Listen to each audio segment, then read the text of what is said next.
भाई जिंदगी में कुछ मिले ना मिले, लेकिन एक ठीक ठाक सी नौकरी मिल जाए ना तो लाइफ सेट हो जाती है। पर सवाल तो ये आता है कि आखिर ऐसा क्या करें। अब पढ़ाई तो सभी लोग करते हैं, लेकिन सही दिशा कैसे चुने? क्योंकि ज्यादातर स्टूडेंट्स 10वीं पास करने के बाद या फिर 12वीं पास करने के बाद अक्सर कंफ्यूज हो जाते हैं। समझ में नहीं आता है कि क्या करें और क्या करना चाहिए। तो इस सिचुएशन में आप अपने पढ़े लिखे दोस्तों या फैमिली से पूछते हैं कि क्या करना चाहिए ताकि आगे जाकर के हमें जॉब मिल सके।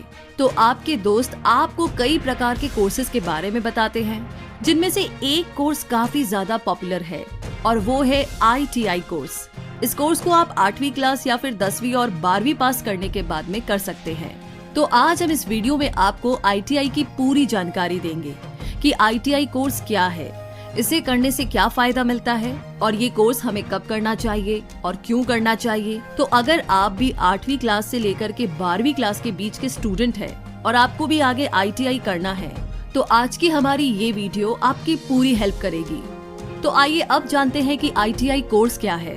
ITI एक इंडस्ट्रियल कोर्स है जिसका पूरा नाम इंडस्ट्रियल ट्रेनिंग इंस्टीट्यूट है, जो कि 8वीं से लेकर 12वीं क्लास तक के स्टूडेंट्स के लिए बनाया गया है। इस कोर्स की खासियत ये है कि इसमें स्टूडेंट्स को इंडस्ट्री लेवल पे काम करने के लिए तैयार किया जाता है ताकि बच्चे एक अच्छी जॉब पा सके। इस कोर्स को 8वीं से लेकर के 12वीं तक के सभी बच्चे कर सकते हैं, जहां पर आपको कई तरह के कोर्स यानी कि ट्रेड कराए जाते हैं, जैसे कि mechanic, electronic, fashion designing, computer और बहुत सारे ऐसे और भी कोर्सेज कराए जाते हैं जिन्हें आप करके एक अच्छी जॉब पा सकते हैं।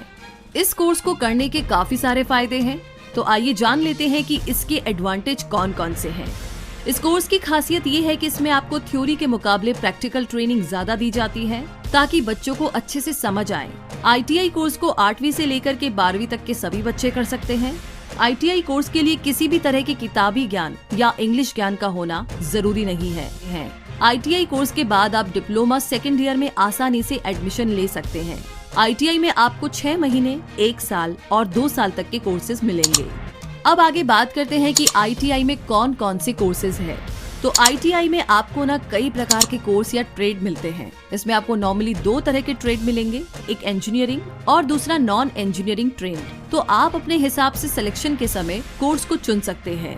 अब ITI कोर्स से जुड़े कुछ जरूरी सवालों की बात करें तो आइए उस पर प्रकाश डालते हैं। ITI आप कब कर सकते हैं? तो इसका जवाब है कि ITI कोर्स आप 14 साल से लेकर के 40 साल तक कभी भी कर सकते हैं। दूसरा सवाल, ITI के फॉर्म कब निकलते हैं? इसका जवाब है कि ITI के फॉर्म जुलाई के महीने में निकलते हैं और 10वीं रिजल्ट के बाद। तीसरा सवाल, ITI में कितने साल का कोर्स होता है? इसका जवाब है कि इस कोर्स में आपको तरह तरह के कोर्सेज मिलते हैं, जो कुछ 6 महीने के होते हैं, कुछ 1 साल के होते हैं और कुछ 2 साल के होते हैं। चौथा सवाल, ITI कॉलेज में फीस कितनी लगती है? इसका जवाब है कि ITI के सरकारी कॉलेजेस में बहुत ही कम पैसे लगते हैं, करीब न के बराबर। लेकिन अगर आप प्राइवेट कॉलेज में एडमिशन लेते हैं तो शायद इसके लिए आपको 10 से। पांचवा सवाल, ITI के लिए कितनी पढ़ाई चाहिए? इसका जवाब ये है कि इस कोर्स के लिए आपके पास 8वीं या फिर 10वीं का सर्टिफिकेट होना चाहिए और ये डिपेंड करता है कि आप कौन सा कोर्स चुनते हैं। तो इसी के साथ ये थी सारी जानकारियाँ ITI कोर्स के बारे में। ये जानकारी आपको कैसी लगी प्लीज हमें कमेंट बॉक्स में लिख करके जरूर बताइएगा